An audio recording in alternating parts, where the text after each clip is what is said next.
नमस्कार, स्वागत है आपका हमारे YouTube channel are social activist में।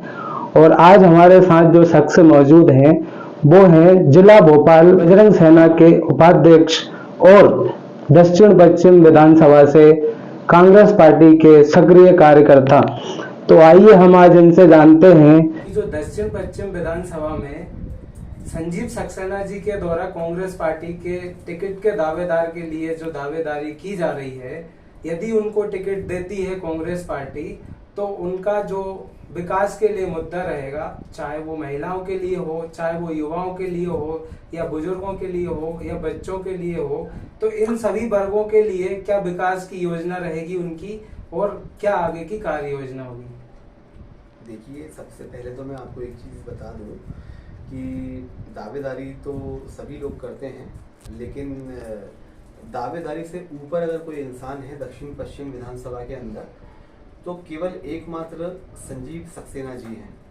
उनसे ज़्यादा उम्मीदवार नेता दक्षिण पश्चिम विधानसभा के लिए पार्टी के माध्यम से कोई और नहीं हो सकता, क्योंकि जैसा कि आप सभी को मालूम है कि युवा जोश जो होता है वो बहुत महत्वपूर्ण होता है आगे की रणभूमि को अपन को विजय करने के लिए। और किस तरीके से अपन एक दूसरे से कनेक्ट हो सकते हैं, युवाओं से कनेक्ट हो सकते हैं, माता बहनों से कनेक्ट हो सकते हैं, ये एक युवा नेता ही कर सकता है और उनके मार्गदर्शन में ही सारी चीज़ें पॉसिबल होती है।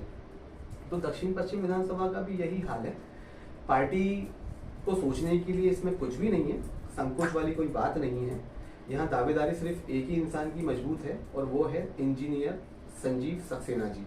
इसके अलावा कोई दूसरा व्यक्ति यहाँ पे दावेदारी नहीं कर सकता, और अगर कोई करता है तो वो चुनाव हारेगा पार्टी की तरफ से। और जो विकास की बात है तो वो निस्वार्थ भाव से विकास करते हैं, महिलाओं के लिए हो, बच्चों के लिए हो, किसी स्टूडेंट के लिए हो, या किसी वरिष्ठ व्यक्ति के लिए हो, सभी के लिए बराबर समानता के साथ वो काम करते आ रहे हैं और विगत कई वर्षों से करते आ रहे हैं।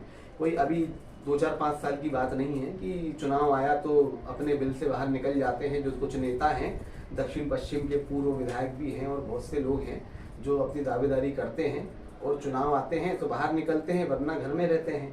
लेकिन संजीव सक्सेना जी जो हैं वो विगत कई वर्षों से निस्वार्थ भाव से काम करते आ रहे हैं जनता के लिए। आप स्वयं जाके पता कर सकते हैं, जमीनी स्तर पर जो एक नेता को मैं देखता हूं तो वो संजीव सक्सेना जी से बेहतर इंसान ना मुझे कोई लगता है। दक्षिण पश्चिम हमारी स्वयं की विधानसभा है और मैं उनका सम्मान करता हूं, मेरे बड़े भाई हैं और उनके लिए हम जी जान से मेहनत कर रहे हैं और करते रहेंगे।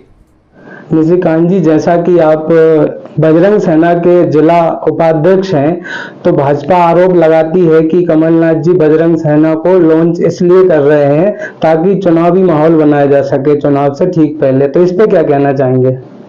देखिए, ऐसा कुछ भी नहीं है कि बजरंग सेना को कमलनाथ जी लॉन्च कर रहे हैं या उनको चुनाव से पहले लॉन्च किया है।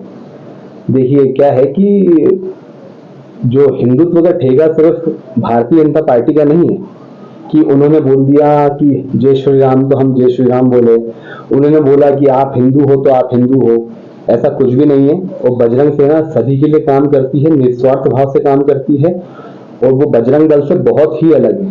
दल वाले तो गाय के लिए बोलते हैं, गाय के लिए काम करने का बोलते हैं, लेकिन देखा जाए जाके तो 1% भी अगर गाय के लिए, गौ माता के लिए कोई काम होता है तो वो बिल्कुल भी कुछ नहीं होता है। शिवराज सिंह चौहान बस झूठी घोषणाएं करते रहते हैं और कुछ भी नहीं है इससे ज्यादा।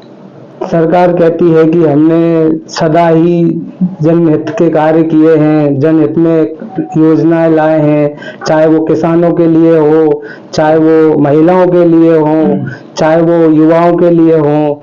तो जो योजनाएं चलाई जा रही है उसके विषय में कुछ कहना चाहेंगे आप? बिल्कुल बिल्कुल, मैं तो बिल्कुल कहूंगा कि शिवराज सिंह चौहान तो बहुत घोषणाएं करते हैं और बहुत योजनाएं लेके आए हैं, बिल्कुल लेके आए हैं। अभी जो पटवारी घोटाला हुआ है वो वही लेके आए हैं, इससे पहले जो भर्ती घोटाला हुआ है वही लेके आए हैं, व्यापम घोटाला जो हुआ है वो भी शिवराज सिंह चौहान लेके आए हैं, महंगाई जो हुई है वो भी शिवराज सिंह चौहान लेके आए हैं, उनकी सरकार लेके आई है। तो उन्होंने क्या है, जो घोषणा करी है उस पर तो कोई काम नहीं किया, लेकिन जो योजनाएं लेके आए हैं वो योजना ये लेके आए हैं कि मध्य प्रदेश को किस तरह से लूटा जाए। निशिकांत जी, कांग्रेस पर बीजेपी हमेशा ये आरोप लगाती है कि जो कांग्रेस है वो हिंदू विरोधी पार्टी है, हिंदुत्व के लिए खतरा है, तो इस पे क्या कहना चाहेंगे आप? देखिए, ये कुछ भी नहीं है कि कांग्रेस हिंदू विरोधी पार्टी है। मैं स्वयं हिंदू हूँ और कट्टर हिंदू बोल सकते हैं, लेकिन ये नहीं है कि कट्टर हिंदू का मतलब कि आप किसी अन्य धर्म को बेइज्जत करो या उनके काम ना करो, ऐसा कुछ नहीं है। जो बीजेपी करती आ रही है शुरू से, उनका सिर्फ चुनावी मुद्दा होता है और इससे ज़्यादा कुछ भी नहीं होता है। उनका सिर्फ यही मकसद है कि फूट डालो, राजनीति करो। जैसा अंग्रेजों के टाइम चला आता था कि भाई को भाई से लड़ा दो और राजनीति करो, अपने स्वार्थ के लिए राजनीति करो, सीट के लिए राजनीति करो। परिवारवाद, असल में जो परिवारवाद चला आ रहा है वो बीजेपी में चला आ रहा है। कांग्रेस का इससे कोई लेना देना नहीं है और के लिए कांग्रेस पहले भी खड़ी थी और आज भी खड़ी है और हमेशा ही खड़ी रहेगी। कमलनाथ जी से ज़्यादा हनुमान जी की उपासना कोई नहीं करता है और वो इससे मेरे कहने से क्या होगा आप स्वयं देख सकते हैं। छिंदवाड़ा में जाके ये पब्लिक बता देगी आपको और आने वाला समय भी आपको बताएगा कि हनुमान जी किसके साथ हैं, कांग्रेस के ही साथ रहेंगे। युवाओं के लिए रोजगार को लेके और शिक्षा नीति के लिए कांग्रेस की आगे की क्या रणनीति रहेगी?